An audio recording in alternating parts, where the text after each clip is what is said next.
On behalf of the UC Master Gardeners of Santa Clara County, I'd like to welcome you to Successful Vegetable Gardening, Growing Year-Round in Santa Clara County. Tonight's session is part 2 of an 8-part series. My name is Sharon Erickson. I'm a volunteer with the Master Gardener program here in Santa Clara County and will be your moderator for tonight's session. The University of California Master Gardener program extends research-based information about home horticulture and pest management to the public. This course is geared to residents of Santa Clara County, California, where we have warm, dry summers and cool but not cold, wet winters that allow us to grow vegetables year-round. If you're from another area, you may find that some of our material won't directly apply to you. It was 70 degrees here and may be snowing where you are. Planting times, local soil and climate conditions, and common local pests may be different in your area. If so, there are Master Gardener programs all over the US and Canada that can provide advice appropriate to where you live. On the other hand, much of what we're saying tonight is true for vegetable gardeners everywhere. So we hope that you get a lot out of this course. This 8-part series began with a session on garden planning. Tonight's session on soil will be followed by sessions on seeds and seedlings, water and mulch, pest management, cool season vegetables, and it concludes with 2 sessions on warm season vegetables. Your presenter for tonight's session on soil is Candace Simpson. Candace is a longtime gardener and has been a UC Master Gardener volunteer since 2003. Candace, if you could take it away. Hello, everybody. Thank you for joining us tonight to talk about soils. I want to just quickly say again what Sharon reminded you, and that is that these classes are very much geared to Santa Clara County. And tonight we are talking about soil, and we are going to be talking specifically about the nature of the soil here in Santa Clara County and how to get the most from it in your vegetable garden.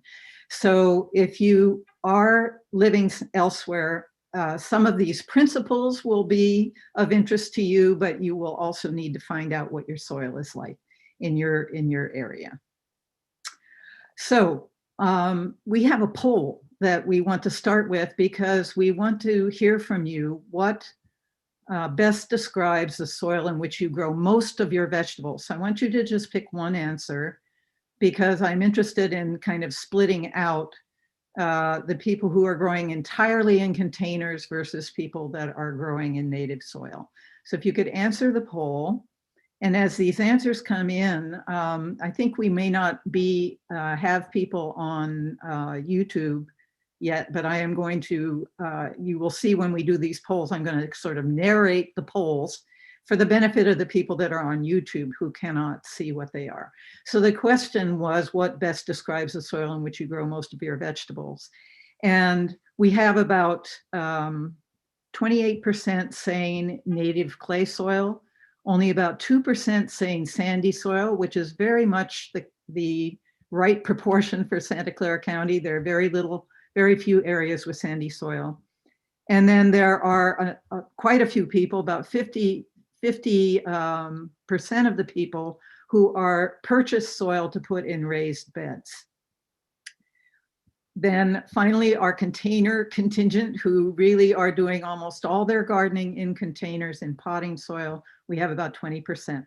So tonight we're going to try to remember at every stage to address the needs of all of you that are gardening in all those different areas. So, okay, so we're going to put this poll away. And start right in here. For you that are gardening in your native clay soil here in Santa Clara County, congratulations, because it is an absolutely fabulous soil to garden in, even though you may not always feel that way. It has some characteristics that we need to learn and understand in order to be able to work with it to have a productive and healthy garden. Those of you who have purchased soil for your raised beds, that is a necessity if you're working with a raised bed that's more than about 8 inches high. So congratulations on seeing that you needed to do that. And for those of you that are planning raised beds, just keep that in mind, that you will, if you're going to fill raised beds that are higher than 8 inches, you need to purchase a soil mix. Generally, these soil mixes do have some real soil in them, but they are a large proportion of potting soil. And then for container gardeners, you do need to use nothing but potting soil in those containers, and we will be discussing that later. So we'll talk about all of these. Okay. Okay, so let's start by just saying, what is soil? So the definition of soil is that thin layer on top of the earth, at the very top of the earth, that is capable of supporting plant life. So this is a really interesting picture of a very deep soil section. And I like this picture quite a bit because you can tell that this is basically the same makeup all the way down. It's very much the same color all the way down. If those plants at the top are about a foot tall, those sticks that you see, we're looking at about 6 feet of the profile, perhaps 6 to 7 feet. But even though it's all the same color, which means it's all made out of the same minerals, the weathered minerals that accumulated to make this soil, there's clearly differences here as we go down. So up here on the top, you see a layer that's quite, I would describe it as granular. So it's not monolithic. You can see texture in here. You can see a structure in here, sort of a granular structure. And then we have a layer where it looks as though it's in horizontal plates, a little bit like something has happened here to kind of crush the soil into those plates. And then we have some kind of modest sized chunks giving way to larger and larger chunks as we go down. So these differences in how those soil particles are aggregated are what we call, sorry about that, I have kind of a hyperactive mouse. I hope that won't keep happening all night. These are differences in structure in the soil. And when you think about what plants need to do in soil, that is get their roots growing well into and throughout the soil, it's this kind of granular structure that plants are going to be happiest in. In a platy structure, which is what tends to happen when you compress a soil, they have a harder time breaking through. And not to mention this kind of large chunky stuff down below. So what we want is a soil that has a granular structure. Now, in addition to these decomposed minerals that we see here, you can see in that picture that there are some plant roots here and there. Here's a few here. And there is more than that in terms of decaying plant matter and even animal matter in there, which we can't really see. Soil supports a lot of life. And here are some of the animals, the life forms that you would find in any sample of soil. So this great big earthworm on the left here is something that you've probably come across in your gardens if you are gardening in native clay. They're very fond of our native clay. And on the right, we have sow bugs, which are sometimes treated as a pest, but actually live in the soil and have a role to play in the soil. They shred up decaying plant matter in the soil. And in that way, they add to the fertility of the soil. And then down below is a picture to point out to you that there are countless, immeasurable communities of bacteria and fungi in the soil as well. All of these animals, all of these life forms have a role to play in making the soil good garden soil. So everybody is familiar with earthworms and the good that they do for our soil. They're moving around in the soil, creates channels that water can move through. And I just told you what sow bugs do. These bacteria that you see in this picture, this micro photograph, they're on a root hair, and you couldn't even see that root hair with your naked eye, let alone any of those bacteria. But those happen to be the kind of bacteria that can fix nitrogen from the air, that is, convert atmospheric nitrogen into forms that plants can use. We will talk about them later when we talk about cover crops in the garden at the end of the night. So all of these life forms and many others that too numerous to picture here, are contributing to good garden soil. And that means that everything we do with our garden soil, whether it's what we add to it, or how we dig it, what we do to protect it or to add fertility to it, all those decisions should be made with a view toward keeping all this ecosystem that lives in the soil as healthy as possible. So as we go through the information tonight, I will be harking back to all these life forms and why what we're recommending in the way of gardening processes will be healthy for those life forms. So let's just go back to the soil itself right now, knowing that it houses this amazing ecosystem that it's in our best interests to keep healthy. So here is a little pie chart of good garden soil that shows what we would like it to be like. So this part of it represents the mineral part of the soil. So these are the decomposed minerals that make up the body of the soil. And of course, they vary from place to place, but they differ in a very important way that we're going to talk about in just a minute, and that is the size of the particles that are here. So you see it mentions clay, silt, and sand. These are the names of the types of particles that are the right size for plants to be able to thrive in. And we'll look at those sizes in just a minute and see what the implications are. You can see a little green wedge here. That represents the organic matter in the soil, all that ecosystem that I just talked to you about, plus the decaying plant matter that they live on. So that is in a healthy soil that represents about 5% of the soil by volume. On the left, we have the pore space of the soil. So it is about half pore space, empty space. And in a good garden setup, about half of that pore space would be full of water and about half of it would be full of air. Now, obviously, when you first water a garden plot, it fills up with water. And then when you stop watering it, some of that water moves downward through the force of gravity and gets out of the root zone of your plants and just keeps going down. Some of that water is drawn up by the roots of your plants and then transpired through the plant and into the atmosphere. And some of the water evaporates directly from the part that's very close to the surface.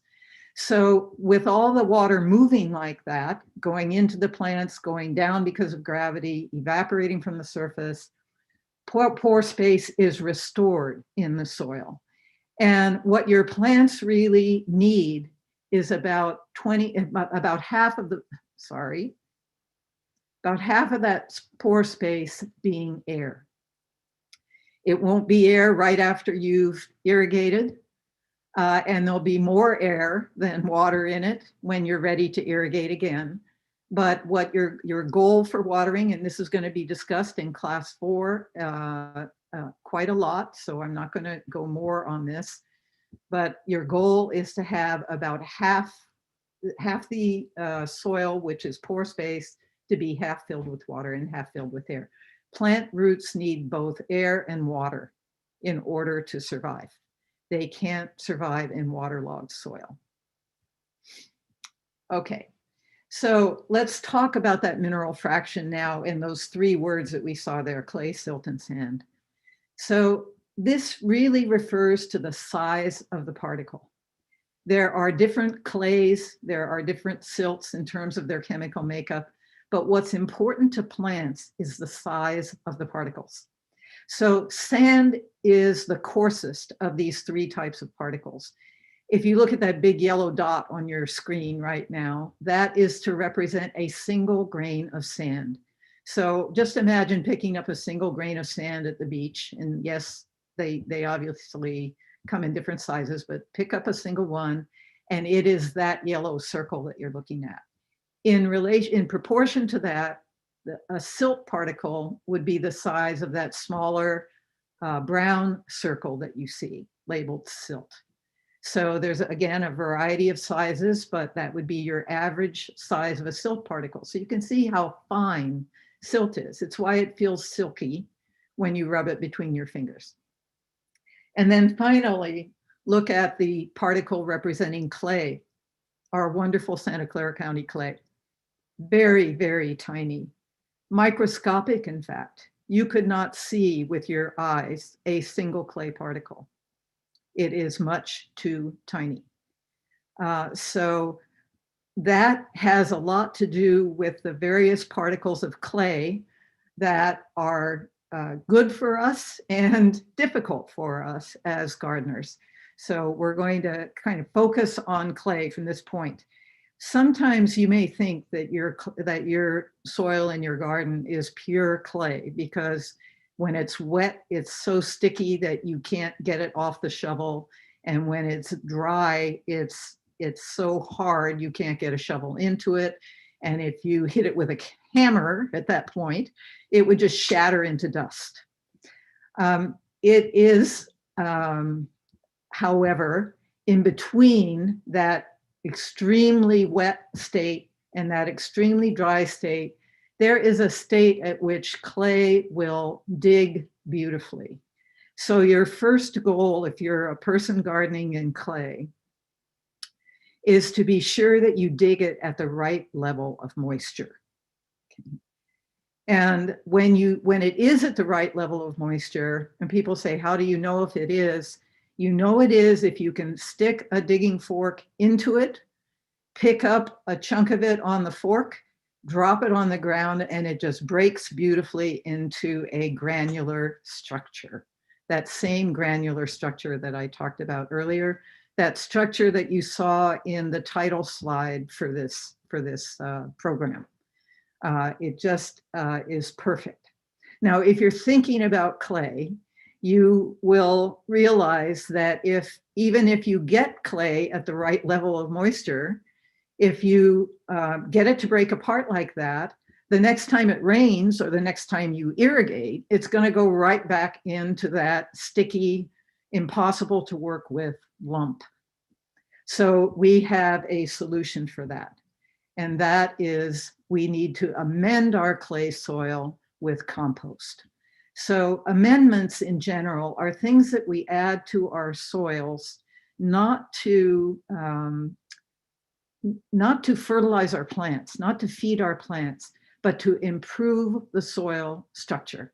So in this picture, on the left here, we have a sandy soil, and you can see those of you that 2% of you that said that you were in sandy soil, this probably looks familiar. So you can see that it's a grainy, lighter colored soil than this soil over here on the right, which is a clay soil.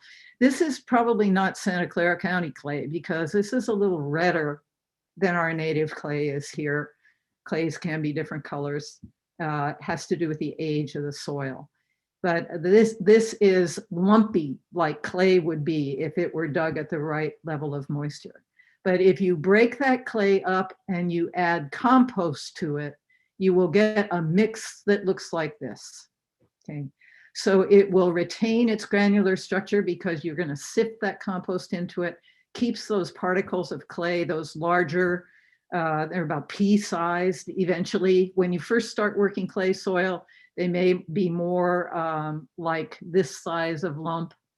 But as you work it more, you are going to end up with a nice granular structure like this, being kept apart by the compost. And in addition to doing that service, the compost also is going to feed that entire ecosystem that we were talking about that lives in your soil. It also helps retain nutrients in the soil and water. But one of the incredible advantages of clay soil is that the electrical properties of clay particles, and I'm not going to go into the details here, but enables clay to hold on to both water and charged forms of nutrients that are the forms that plants can absorb. So our clay soil is perfect for vegetable gardens because of that ability.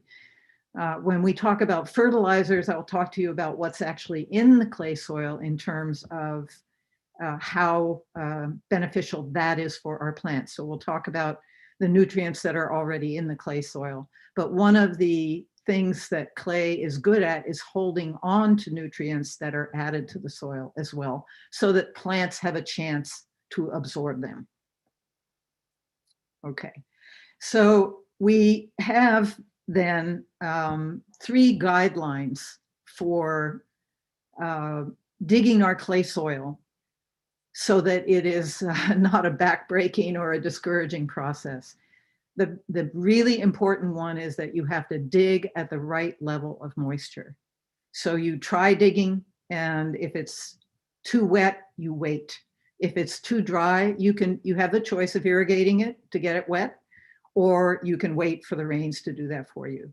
So dig at the right level of moisture, add compost and work compost in to help it retain that granular structure that you get by doing that. And then do not walk on that soil, just as I believe Karen mentioned this last week too, when she was talking about raised beds.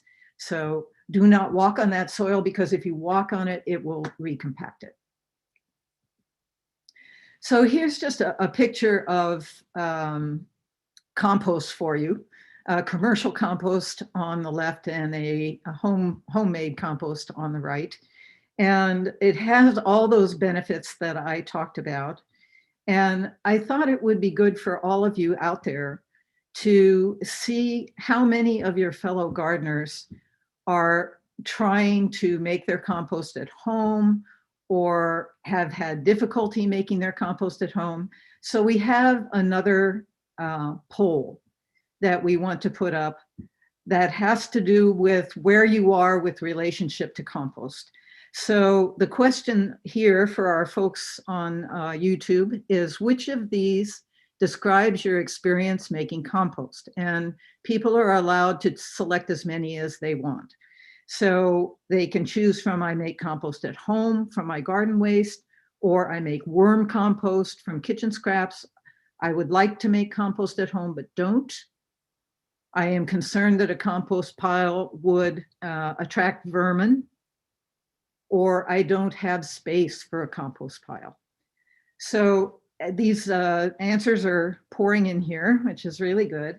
And we have about 1/3 of the folks who make compost at home, and about 1/4 of the folks who make worm compost at home. Then we have about 40% of the people who would like to make compost at home, but don't know how. Okay. And then people who are worried that a compost pile would attract vermin, about 30% of the folks said that. And about 20 of the percent said they don't have space for a compost pile. So if I am sure that one of those echoes your experience, and I wanted to, let me see if I can get this off here. Sharon, my buddy, can you take off the poll? I stopped sharing the poll, so I think you just need to close it on your I just screen. need to close it on my screen. Okay, all right. So that means I have to go here. Okay. Thanks for your patience, folks. Okay, So there is a solution to all of those problems. And that is that the county has a home composting education program. I'm just going to put this up here so those of you, you can just see, if you just say home composting to Google Santa Clara County, you will find this program. And I'm sure that many, many other counties and states have these programs as well. They can help you answer all your questions about compost and figure out if there's a way that you could start making this wonderful material at home from your garden waste. It's a key point in sustainability of home gardening because you can keep your plant waste on your property and make compost out of it and use that in your garden instead of having to have the city take your green waste away and then you have to go get compost and bring it back to add to your garden. It's an absolutely essential amendment for your vegetable garden. In terms of the amount to add, about, if you've never amended your clay soil, about 4 inches of compost, a layer 4 inches thick on top of your bed area, forked into the top 12 inches of your clay soil. And that thereafter, you don't have to add that much. Thereafter, you can add 1 inch on the top or 2 inches on the top once a year and fork that in. Compost does break down slowly. And that's all that bacteria and fungi in the soil are eating it for their food. So it does break down. And but that's a slow process, but it's an inevitable process. So you do have to renew it. It is fairly stable. That's the whole idea behind compost. It's much more stable than putting green material into your soil. So, okay. All right, so here are the 3 points again for working well with clay soil. Dig at the right level of moisture, which means not too wet, just Goldilocks, not too wet, not too dry. And you will know if it's right because your fork, there's my digging fork sinking in there. I do prefer a fork to a shovel, although not everyone does. The reason I like it is that it falls through the tines of the fork and it breaks up really nicely instead of you having to flip it over.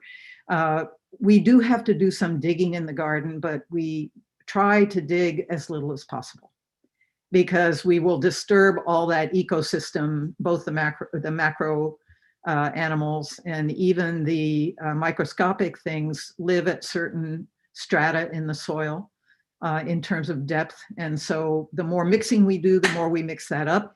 It's not that they can't recover from it, but we think about that and we try to not break up the structure. Once we get that good granular structure, we don't want to break that up any more than we need to. But this is a moment where you have to dig. So you would loosen up your soil, amend with compost, that is spread the compost all over the top of it and fork it in using that fork, just kind of sifting it in through the tines of the fork. And then do not walk in the planting area. And the result is this, the same picture you saw at the start, this just kind of beautiful, granular. Now I true confessions, this is my garden soil and this has been gardened like this for about 30 years. So it's not an overnight process, but you will end up with this beautifully crumbly, granular, rich looking, rich smelling, dark, because of all that organic matter. That's what gives it that dark color. You will end up with that kind of a soil. Okay, so here's a little test for you. What are the 3 important things to remember about working clay soil in a vegetable bed? I'm just going to give you a minute to remember that.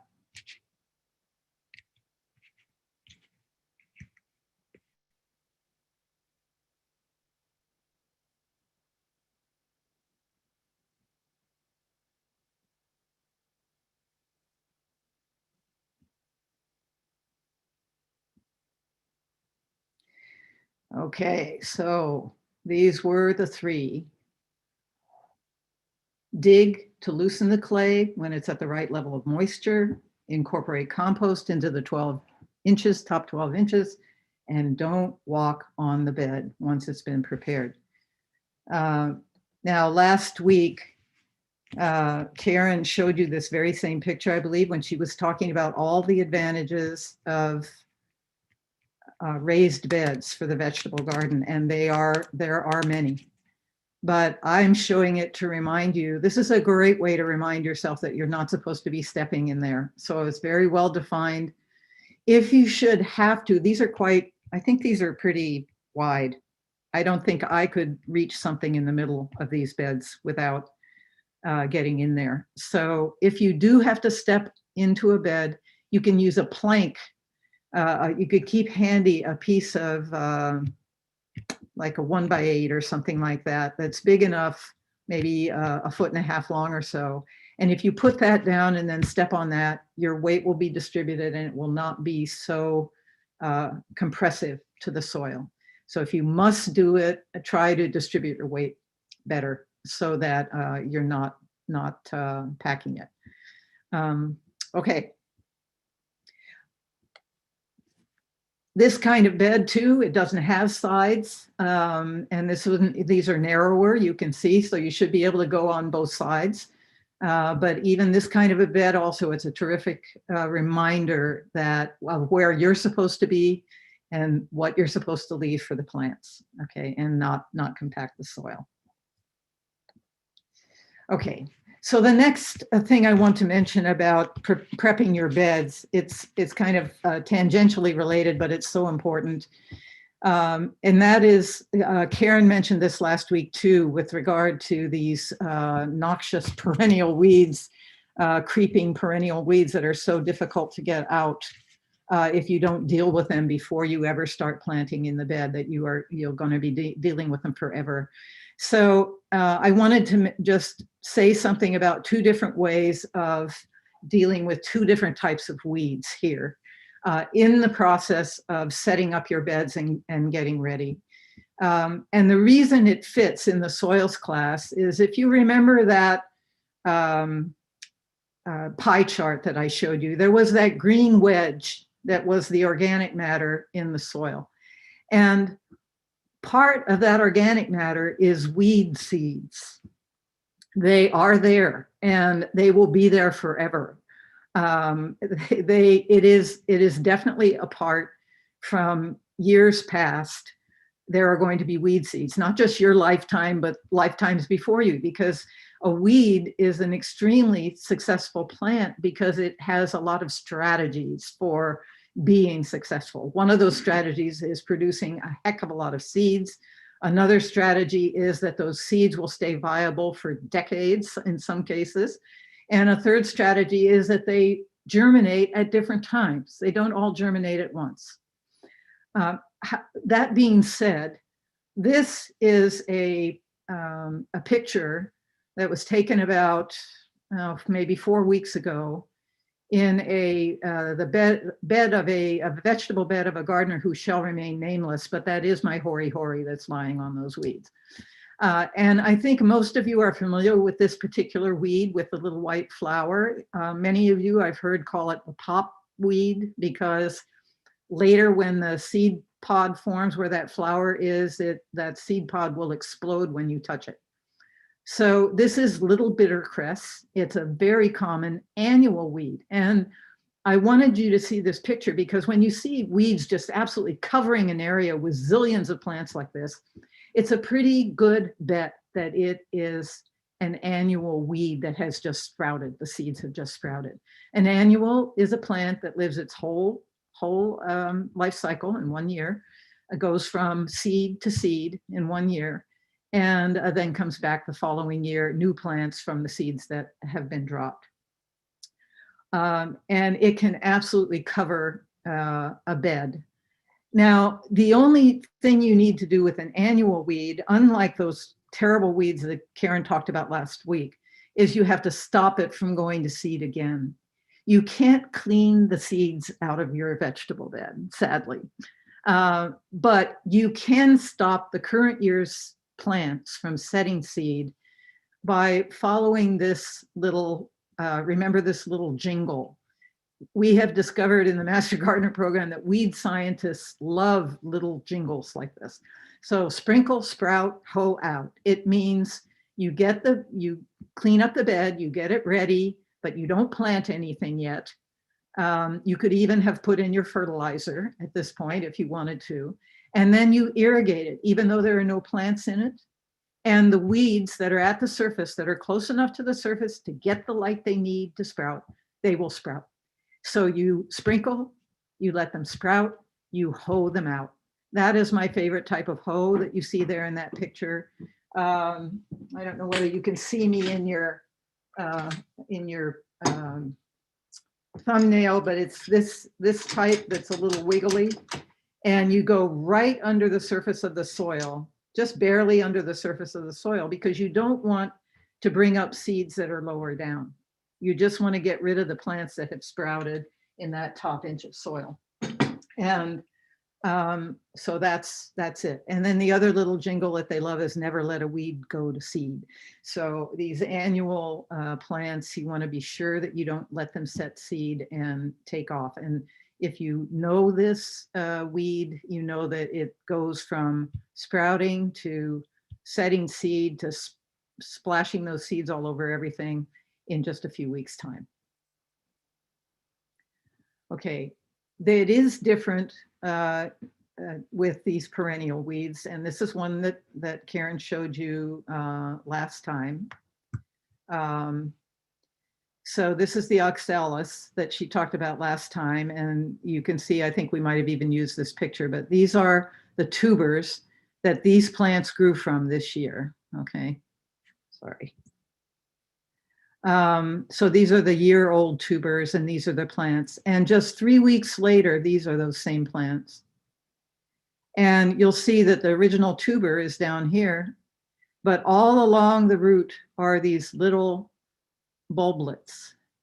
And when if you pull this weed out of the ground, these will all break off, and every one of them can create a new plant.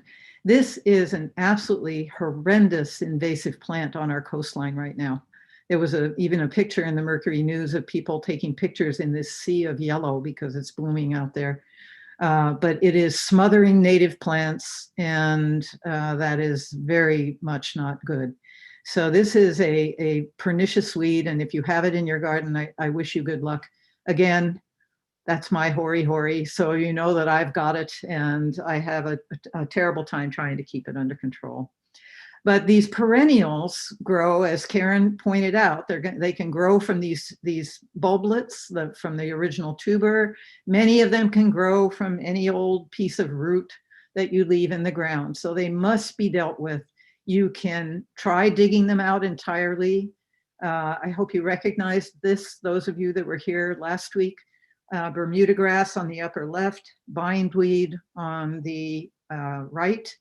And down below, another one that I'm not sure we showed last week, that is a type of oxalis, much smaller than Bermuda buttercup. These are the seed pods, and they explode. And this is a particular problem for you container gardeners. They tend to explode, and the seeds land in containers, and they are so happy in containers. So, and it's hard to get it all out. So these they all have to be dug out completely or smothered with cardboard and mulch repeatedly, or you may resort to an herbicide on these. If you do resort to an herbicide, you will be in the company of wonderful people who resorted to it at some point. Be sure you follow the directions exactly. Do not just decide how to do it. Follow the directions for the plant you are applying it to exactly. You will hear more about that in our class on IPM, which is, I think, class 5. Okay. So I want to say a little bit about soil now for containers. These are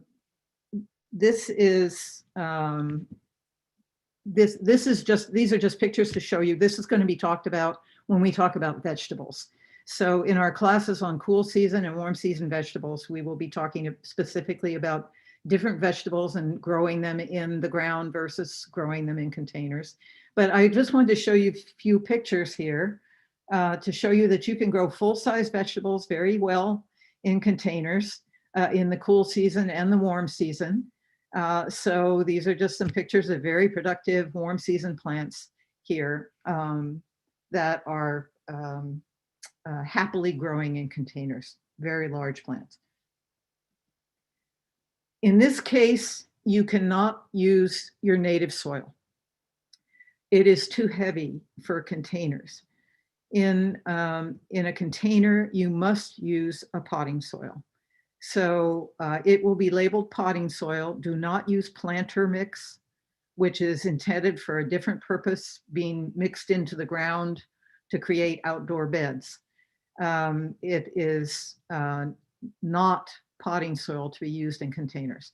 So potting soil, you can see on the right, the ingredients in this particular potting soil, which is labeled organic. It says, and this is what's in most potting soils. It says aged forest products. That means composted forest products. So this is basically compost, peat moss. Pumice and perlite are mineral elements that are added to hold water, partly to hold water and partly to lighten it.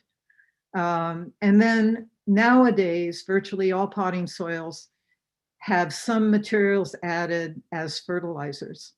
Personally, I wish they didn't do this because there's no way for you to know how much feather meal and bat guano and kelp meal they've put in there, or how long it's been in there and therefore how much it's broken down so far. We'll talk about that when we talk about these types of fertilizers. So it's, for me, I would rather add my own fertilizer to my potting soil, but for better or worse, virtually all potting soil now, there may be brands that come without it. I have a great difficulty finding them. So this is what you get when you buy potting soil. And this gets dumped directly into your containers. No layers, nothing in the bottom, as Karen said last week and explained why. Nothing in the bottom, nothing anyplace else. You don't have to mix it with anything else. You will be adding fertilizer. And even if they've added some fertilizer materials, you might go light when it's brand new potting soil and you've just planted in it. But eventually all these fertilizers will wash out because containers need to be watered regularly and frequently. So the fertilizer material will be washing out and you will need to add more. So you're going to need to, in addition to selecting your potting soil, you're going to figure out what fertilizer you want. And fertilizers are what we're going to talk about next. So you just fill the pot up, tap it, or kind of, bump it on the ground to get it to settle, water it to get it to settle because it is very light and fluffy and you do want it to settle, but don't push down on it. Just like your garden beds, don't try to compact it, just settle it as well as you can. And fill it right up to the top because it will continue to settle a little bit as it goes. And then plant in it, just as though you were planting in the garden bed. And next week, Louise will be talking about the actual planting process of plants. So the question always comes up, how do I have to replace my potting soil every year in my containers? And the answer is that's probably the best practice, but it's not a very sustainable practice. You saw that this includes peat moss. Most of them include peat moss. And so peat is not a renewable resource. It's older than that. So it's most master gardeners that I know choose to rejuvenate their potting soil rather than to throw it out altogether. And rejuvenation means that you're just going to replace part of it. So you would take the old plants out of it when they were spent. We're talking about vegetables here, so they're going to be done. And you'll take them out and knock the soil out of the pot. And you can either try to mix it with, knock part of it out and mix it with fresh in the pot, or you can knock the whole thing into a wheelbarrow or into a bucket and mix it with some fresh. And proportions, 1/3 to 1/2 maybe new to old soil. You can use this old potting soil if you don't think there's any problem with it, if there wasn't any reason to think that there was a disease that got into it or whatever. You can use that as mulch if you have part of a garden, like an ornamental garden in the ground. And if you have to dispose of it, we had a big discussion about giving it away to people who had gardens. And there are things that can be spread from one garden to another by swapping plants or swapping soil, or even taking tools from one garden to another. But if you think the likelihood of anything like that is extremely low, then you could certainly share it with a friend. If you just need to discard it, in my community, it's can go in the green waste, because it is just plant products. It is not dirt. It is not soil. It is plants. It's like compost. There's no reason to put it in your compost pile if you have a compost pile, because it's already compost. So it will just slow down anything else that's in your compost pile. Okay. So more about growing vegetables in containers when we actually talk about the vegetables. Okay, so we are going to go to fertilizers now. Remember back when we were talking about compost, I said that amendments are materials that we add to the soil to improve its structure, not to increase its fertility. They may have other benefits for the soil, like feeding the ecosystem in the soil, but they are not fertilizers.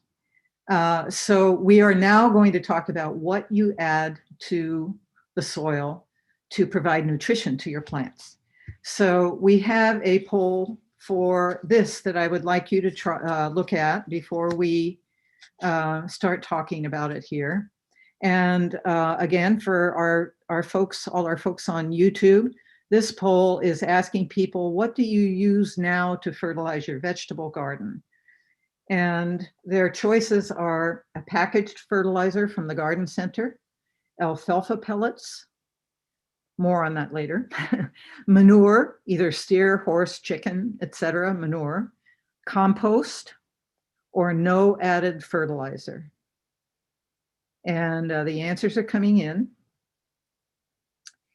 And it looks like about just under 50% of the people use some type of packaged fertilizer from the garden center.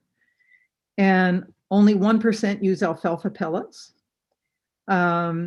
Manure, we have about 20%, about a fifth of the people use some form of manure, and about 25% use compost. And about 8% use no, or 9% use no added fertilizer. Okay.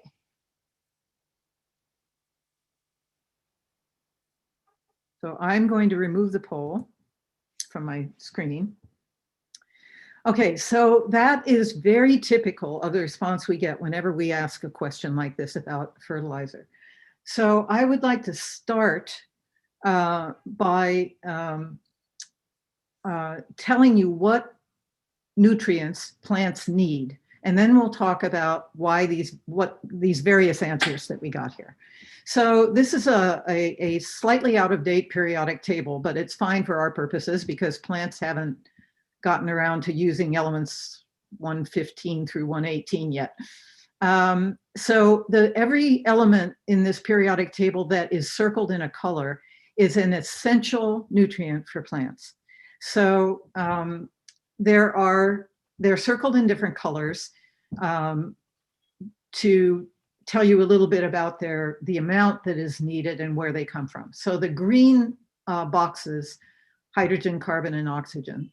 Plants get those three elements from the air. They need them, but they get them from the air. The water vapor in the air, the carbon dioxide in the air, the oxygen in the air, that's where they get them. There are then three that are outlined in yellow or gold, and those are the three primary nutrients. Those are the ones that plants need in the largest amounts. And those are nitrogen, P stands for phosphorus, and K for potassium. So NPK, and every gardener knows those letters from looking at their fertilizer. We did ask you to bring, if you could, a package of fertilizer that you had purchased to this class, and I hope some of you have that with you, and we're going to talk about that in a minute. So nitrogen, phosphorus, and potassium are the three that plants need in the largest amounts. Santa Clara County clay soils have the potassium and the phosphorus that you need. In fact, they're really darn high in phosphorus. Some of us get soil tests back that say your phosphorus is really high, too high, you know, but it doesn't hurt the plants. And occasionally somebody has a little potassium a little bit low. But mostly potassium and phosphorus are plentiful in our clay soil. Nitrogen is not. Nitrogen is constantly taken out of the soil by plants because it is the one they need in by far the largest amount. And in the forms that plants can use it, it dissolves in water very easily. So irrigation water and rainwater, as soon as it turns into the form that a plant can use, it's subject to being washed out of the soil. So plants are using it up at a great rate and it's washing out of the soil. So that's why nitrogen is the one that we always have to add to our vegetable gardens. The other that you see here, the blue ones are called the secondary ones, magnesium, calcium, and sulfur. Those three are needed in smaller amounts than the majors, and our clay soil has plenty of those. And the red ones are the micro elements, or the ones that they only need a little bit. They're still essential. A plant can't grow without them. But those 7 that you see there, and I won't bother reading them off, those 7 are all available in our clay soils. So now you see the other side of why our clay soils are so wonderful. They're water retentive, they're nutrient retentive, and they have virtually all the nutrients that our plants need to get from the soil except for nitrogen. So the one thing that we need to add on a regular basis to our vegetable gardens is nitrogen. Whoa, let me see here, just a second.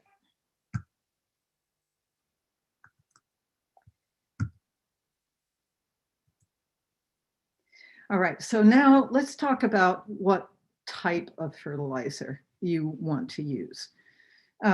You have a choice of, when you go to the garden center nowadays, of an incredible range of organic, so-called organic fertilizers. And they still sell what we refer to as synthetic fertilizers. You might refer to them as chemical fertilizers. The 2 on the left here, pictured on the left, are organic, and the 2 on the right are synthetic. I prefer the term plant or animal-based fertilizer for organic because it's more descriptive of what is really in that fertilizer, even though no term is perfect. So on the left, you have a mixed fertilizer that is like you'd find in a bag of a brand name complete fertilizer. Well, I'll talk about complete fertilizers in a minute. And the bottom is plain old alfalfa pellets. And I put it there. Many of you have not heard at all about alfalfa pellets, but alfalfa is a plant and it is a legume. It is typically harvested to feed to cattle and horses and other livestock because it is higher than in nitrogen because it is a legume. That is, it is one of those plants that can live in conjunction with bacteria that can fix nitrogen. I talked about that earlier when I showed you that micro photograph of the bacteria. And we'll talk about it again when we talk about cover crops. So alfalfa is about 2.5% nitrogen. That's quite a lot higher than an ordinary non-leguminous green plant. So when it's dried like this and put into pellets, which is the way they sell it for animal feed, It actually is a nice organic, that is plant-based fertilizer to add to your garden. Nothing is free. Nothing is 100% sustainable. Alfalfa has to be grown using a lot of water. It has to be dried and processed. It has to be transported to us here in suburbia to use in our gardens. But there are some nice advantages to knowing that you're using something that's entirely plant-based. We had one question last week from someone, I hope that person is with us again, who said that she or he said, can you grow vegetables without any fertilizer? I'm vegan and I don't want to use animal products. Well, I empathize with that because I don't like using animal products in my garden either. I am not vegan, I am vegetarian. But that's one of the reasons that I use alfalfa. And there are other plant products that contain the nitrogen that we need. Okay, so cottonseed, which is difficult to get organic, soy meal, which is somewhat difficult to get organic, but you can get small amounts of these if you have a small garden or a container garden. So there are choices for people who have a reason to want to avoid animal products. Okay, the synthetic fertilizers are manufactured, and so they have all the energy issues and so forth that any manufactured product has. But every product has a price to pay. The synthetics tend to be a lot higher in nitrogen because they can be manufactured to be a pure chemical, and that can be quite a lot higher rather than a plant that has a lot of material there that's an inactive part of the plant. So the cost per pound of nitrogen, which is really a good way to look at your fertilizer needs, the cost per pound of nitrogen is much higher for an organic or a plant-based fertilizer than it is for a chemical fertilizer. So that's something that some folks would have to consider. So in terms of sustainability, plant and animal fertilizers do not dissolve when you hit them with water. Instead, they start to decompose under the work of those fungi and bacteria that I told you about that live in your soil. So they are naturally slow acting. They have to be decomposed by microorganisms before the nitrogen that they contain is actually released in a form that plants can use. So they're slower, and that means that they let you put alfalfa into your garden once, or you put the one that's at the top, which is a mixed fertilizer, or you put any other plant or animal-based fertilizer, and it will slowly decompose and feed your plants over a longer time. That means you have to put in enough to last. And the fact that they're slow is sometimes a disadvantage because you may want to give your plants a quick boost, and that might be a little bit hard to do. There are a few fast plant or animal-based fertilizers. Blood meal is very fast, not one that our vegan friend would want to use or that I use in my garden, but it is available. Cottonseed meal is kind of fast. Soy meal is kind of fast compared to alfalfa. So you would need to do, I'm not going to stay there a long time, but you would need to do some research or ask our help desk to help you evaluate what would be the best fertilizer if you have some special considerations in choosing them. So because they are slow release, they're less likely to burn your plants. Even if you added too much of them, they're much less likely to burn your plants, although a few of those fast ones could do that. They add organic matter to the soil in addition to giving off nutrients, releasing nutrients for your plants. So they're feeding the ecosystem in the soil. And they contain all the micronutrients that you need, but then so does our clay soil. So those of you that are gardening in raised beds that isn't mostly clay soil or native clay soil, these would be a good choice because you could make sure that you had all those micronutrients that you needed from using a plant-based product in those beds. And they are renewable. So yes, there's some manufacturing involved, some processing, but they are renewable materials. They can grow more alfalfa. They can grow more cottonseed. They can harvest more seaweed. Okay.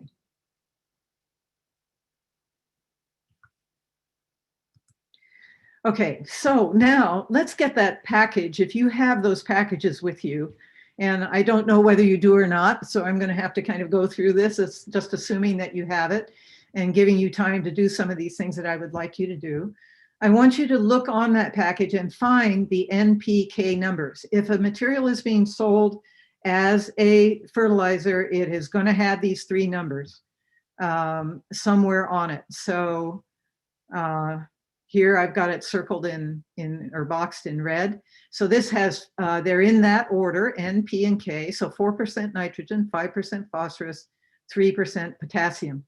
In Santa Clara County clay, what you're interested in is that nitrogen number. You actually do not need the potassium and the phosphorus, but it's in there, so you're going to get it. But what you really care about is that number that's there for the nitrogen. If all of those numbers are non-zero, it's called a complete fertilizer. So first question, is yours a complete fertilizer? And if it is not a complete fertilizer, then the number that you definitely want to be non-zero is the first one, the nitrogen one. That's the one that counts for you.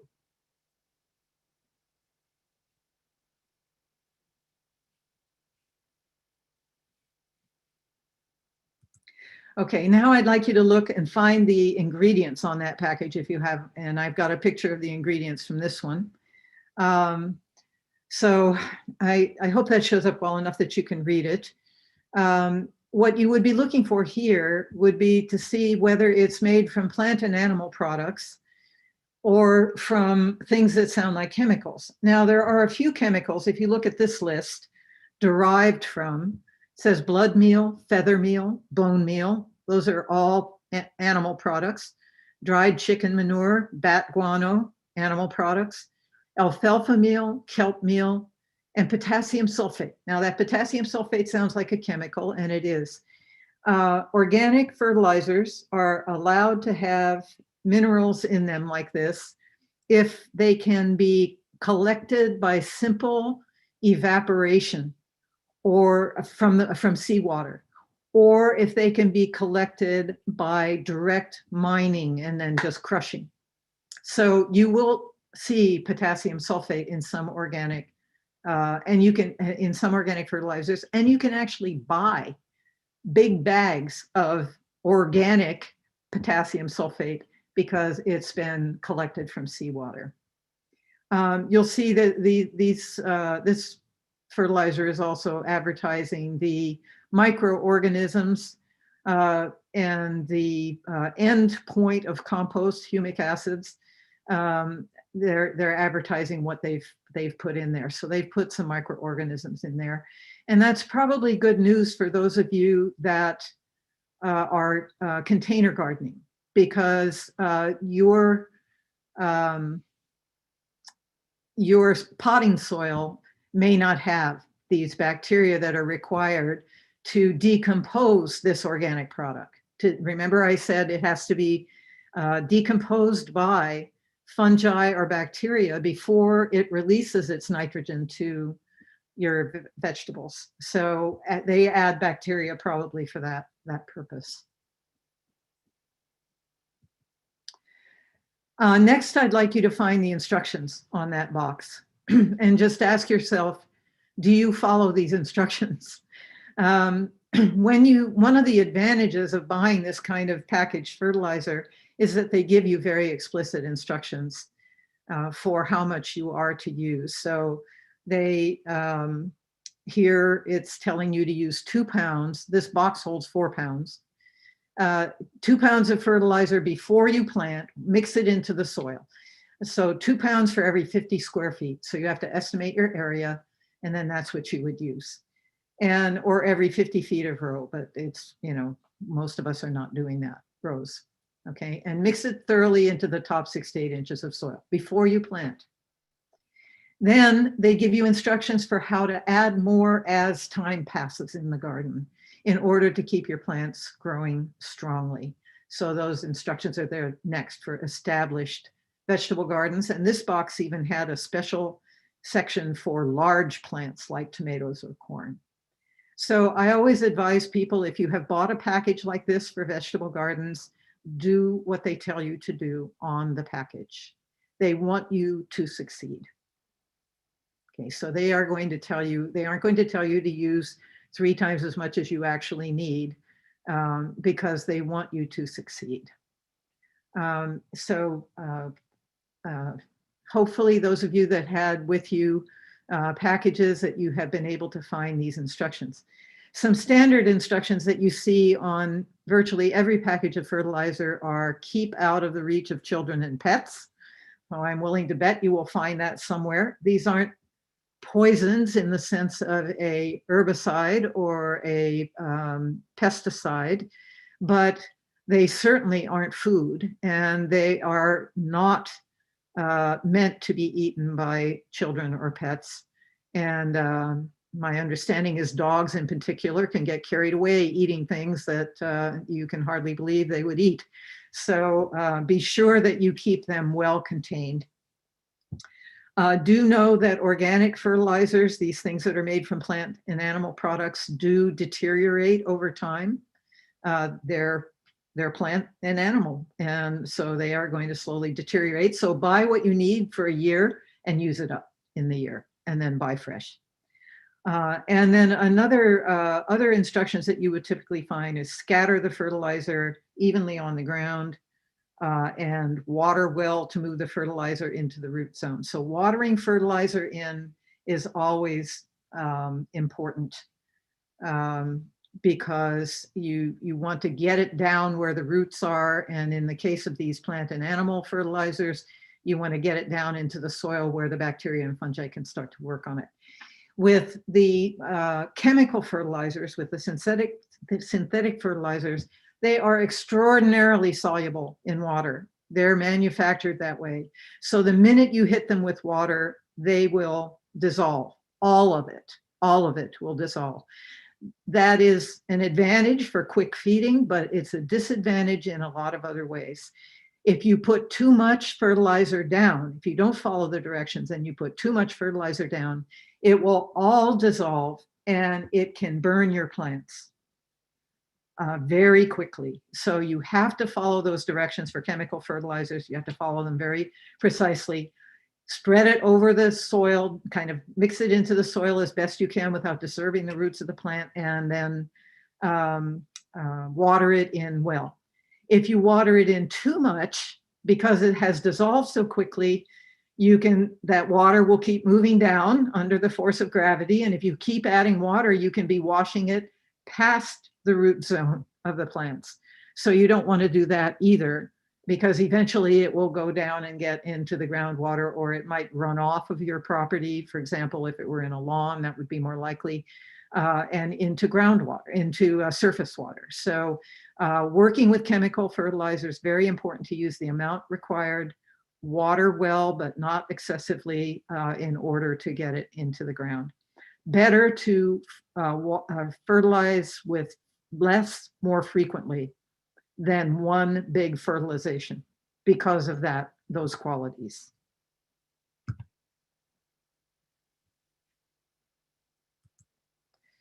Okay, now let's talk a little bit about fertilizers for our container folks. This same box has specific instructions on it for container grown vegetables, which you see here beside it in this slide. And you can see that they're telling you to add a small amount every 30 days. It says, or as needed. So what that means is that if you add this fertilizer and you don't see a response from your plant within a reasonable length of time, like a week to 2, you might want to add more.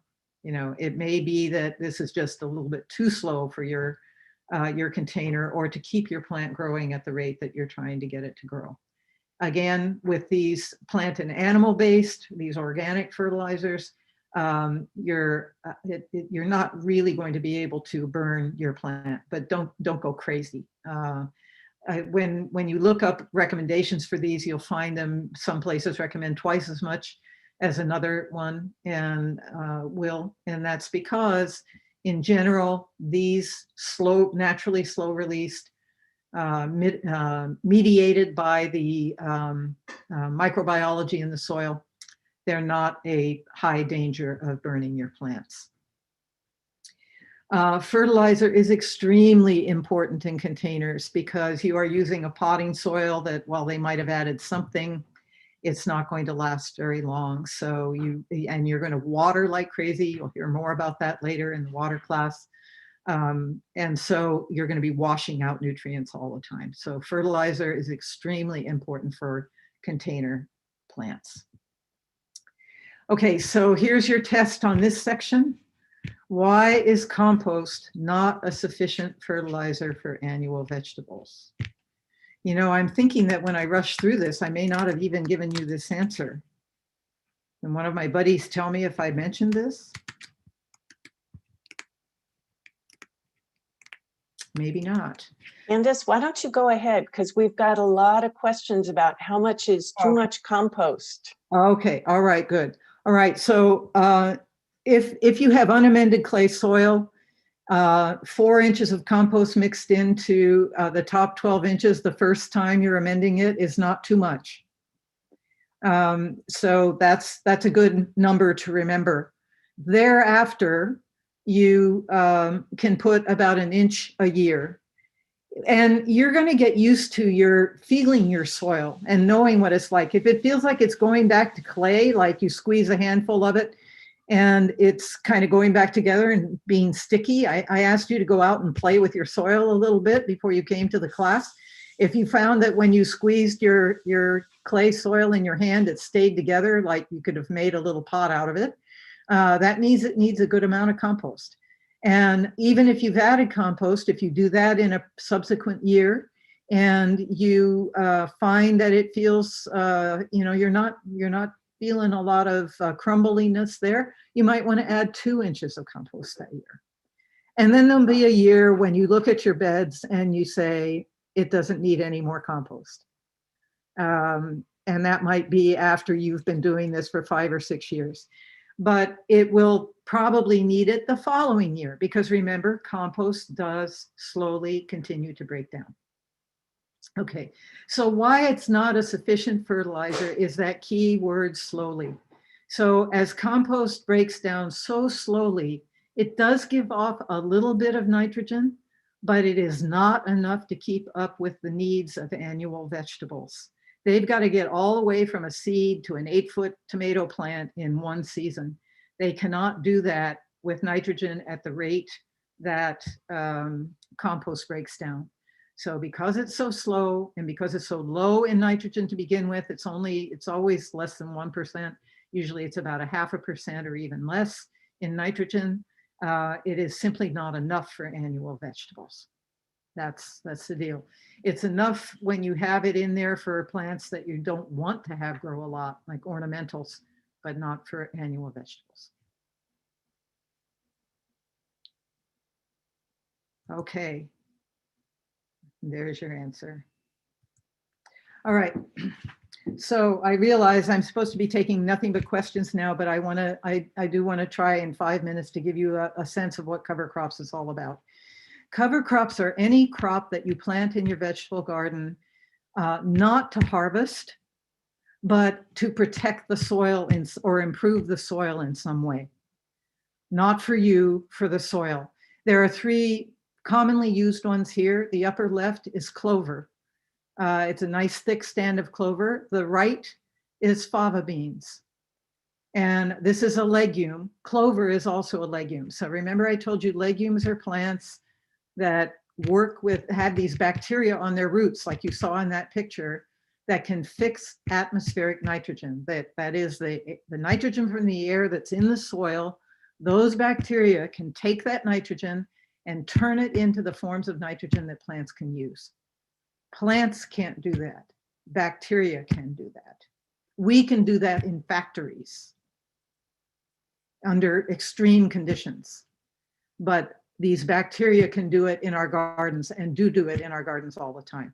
This picture on the bottom, on the left, is buckwheat, and which is a popular summer cover crop. It is not a legume. So it is good for growing something that you can add organic matter to your soil. You could chop this in instead of adding compost, and it'll rot in the soil and give you a lot of organic matter. So will the other cover crops pictured here, but they will also give you nitrogen because when they get to this point where they're blooming, this is just a close-up of favas, they will have had those bacteria that grow on their roots in these nodules. You can see these little pink things all over the roots of this fava. These bacteria will have been working and working to fix the nitrogen that was in the air in the soil into forms that the plant could use. And as they fix it, they feed it into the plant. That's how the plant grows without you fertilizing it.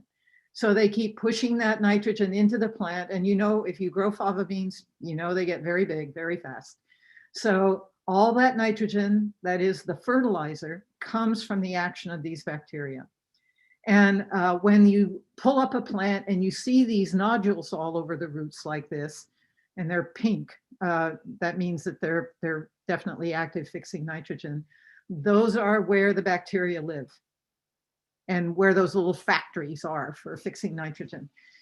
All that nitrogen, once the plant starts to bloom, the plant itself moves the nitrogen toward the flowers and into the beans that follow. So legumes are peas and beans, and they all have that kind of podded fruit, which is very high in protein because it's high in nitrogen. So they move the nitrogen up there, it collects in those fruits.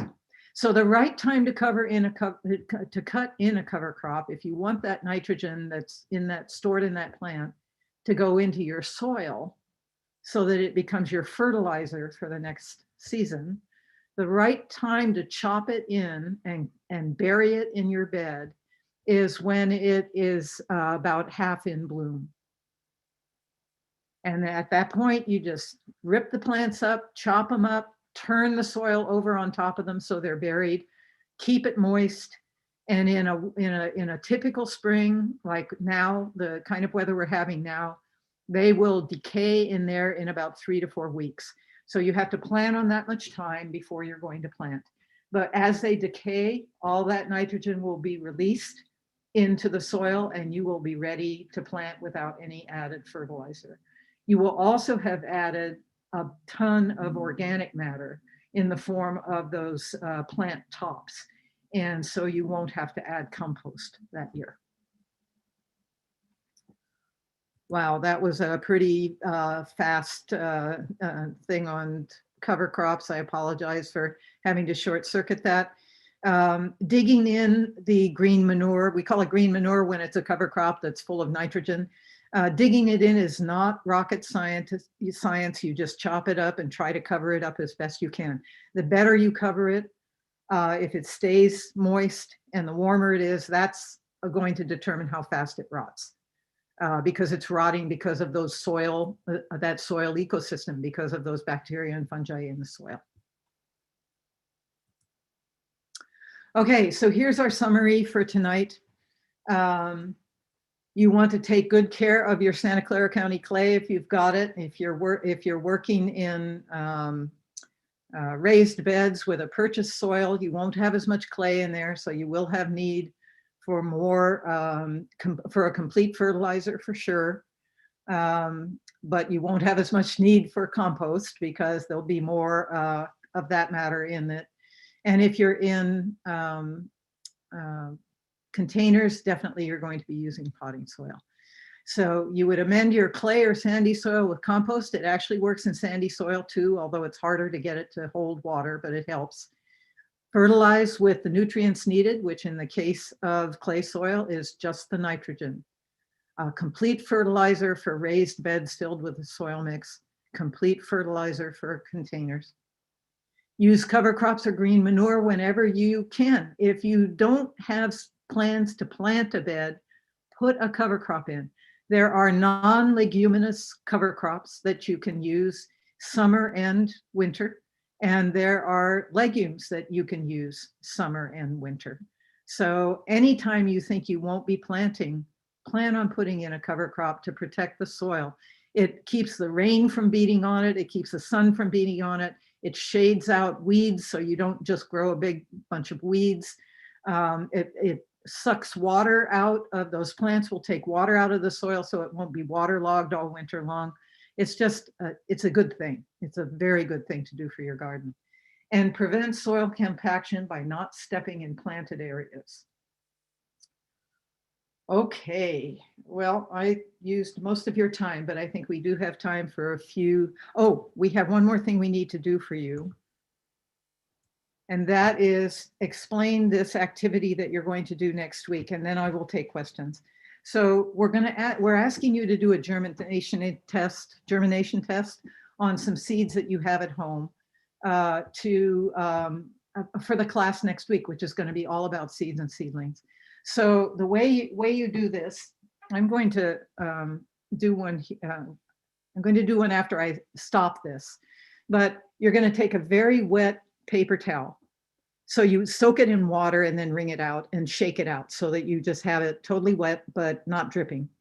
And on it, you put a counted number of seeds in an array like you see there in the picture on the left. And then you simply roll that up like a jelly roll so that the seeds stay separate.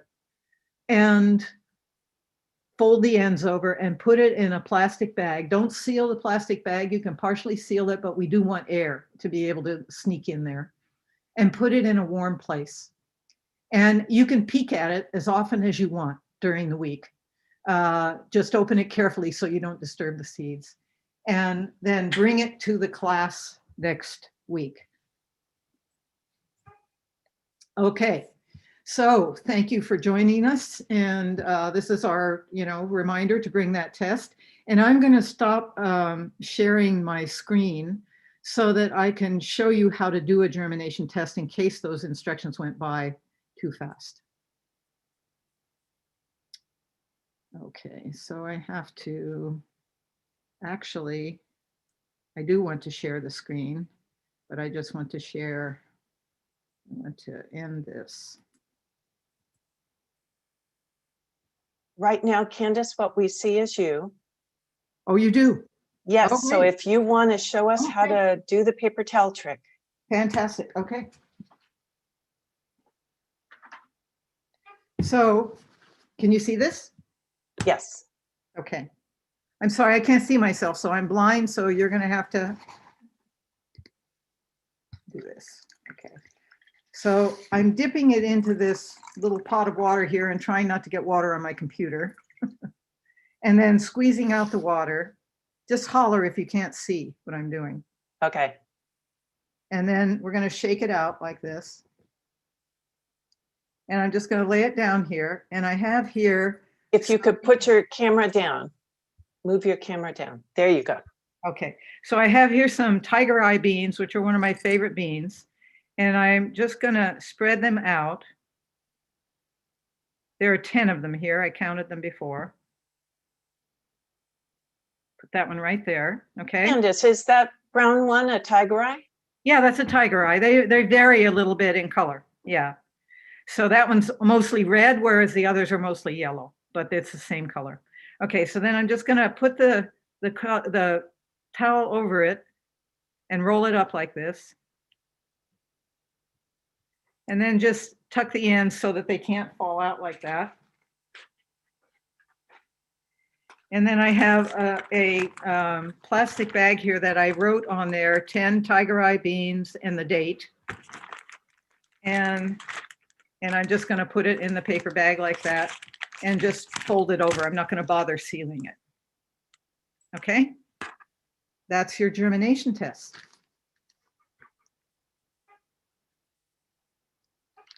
Great. Okay. So So very simple, and you'll be amazed. You can use any seed you have at home. You can use beans, they're bigger. You'll be able to see more when you get that germinated. Let me see if I can get out of this here.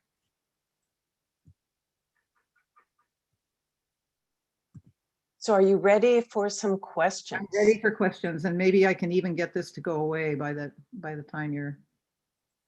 So we had a good one. This person only used compost to fill her vegetable garden bed. Will it be okay for the vegetable garden? If not, what can they do to fix this? Okay, I'm sorry, Sharon, say that again.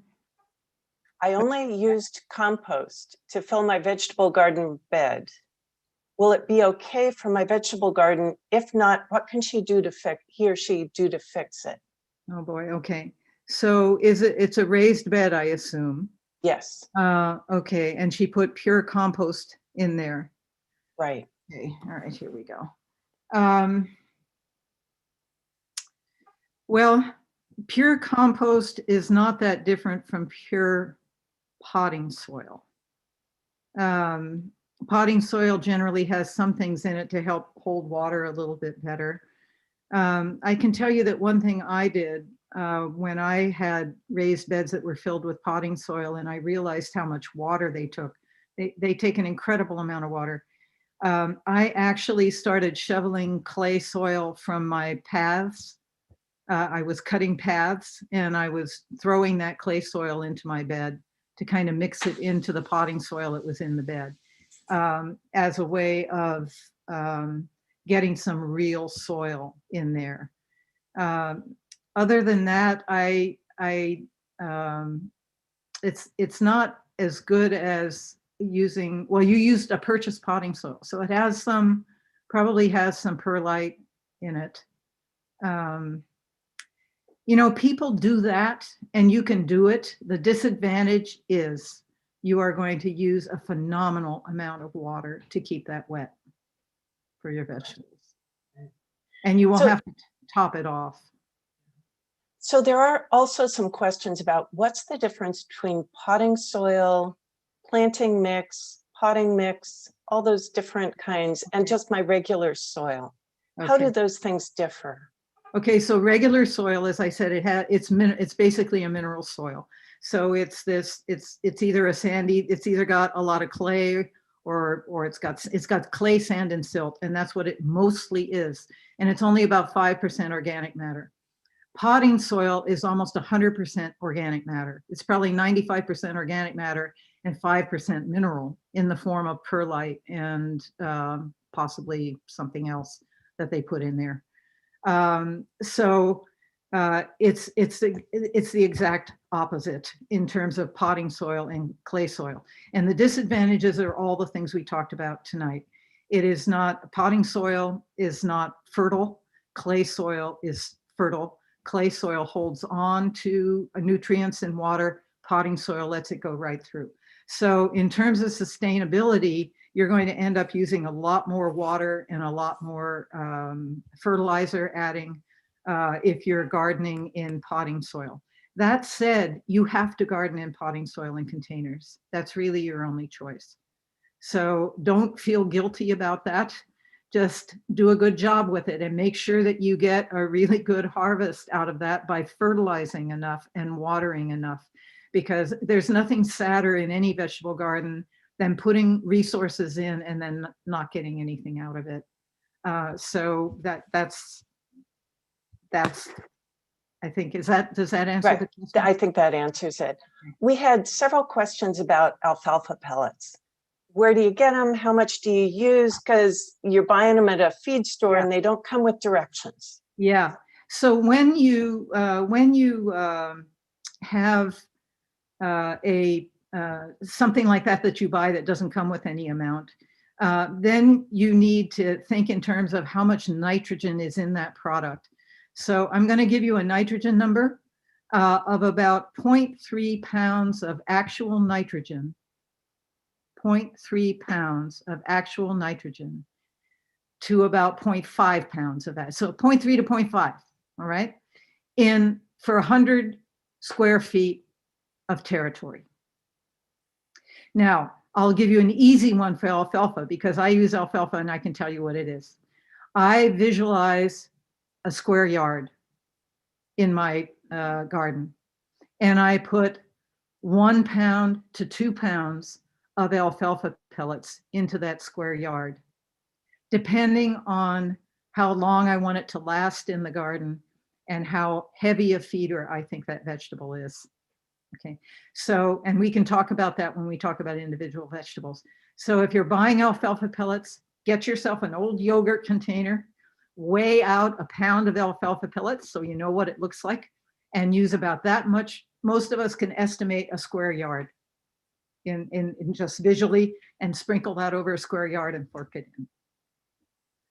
Thank you. So why don't we do one more before we let people go? Okay. What kind of reaction are we looking for to, in our plants when we're adding fertilizer as time goes on? And kind of corollary to that, how would you know when you're adding too much? Okay. Well, you're adding too much if you're using more than is recommended on the package. Please don't do that. Especially if you're using a synthetic fertilizer, a chemical fertilizer. And you're adding too much if your plants are all leaf and no fruit, probably, at least some of your plants. But plants do go through a vegetative stage before they get around to fruiting. If you think about flowers, you'll understand what I mean. And vegetables are the same way. They've got to grow to a certain maturity before they're going to start to produce fruit. So that, I think, takes care of how would you know if you're adding too much. Follow the directions. Have faith. Follow the directions. Don't double up because you want it to be faster than it's being. As long as you're following the directions. Don't go light. Don't say, oh my gosh, that looks like a lot of alfalfa. I'm not going to put that whole container down there. Put it down there and mix it into the soil. How would you know if you're not doing enough? If your plants stall out. If we're talking about annual vegetables, they need to grow steadily until they get to until they get to the point where they flower and put on fruit, or just keep leafing out if it's a leafy vegetable. So you want them to not stall. So if you're not using enough, that would be a sign. I would suggest to you, if you have questions about the amount of fertilizer, if you're using something special, you don't feel you've heard any good guidance on it, please write our help desk. That's what we are there for. So you can just send an email and get a personal answer back telling you how much of your neighbor's chicken manure you should stir into your vegetable bed.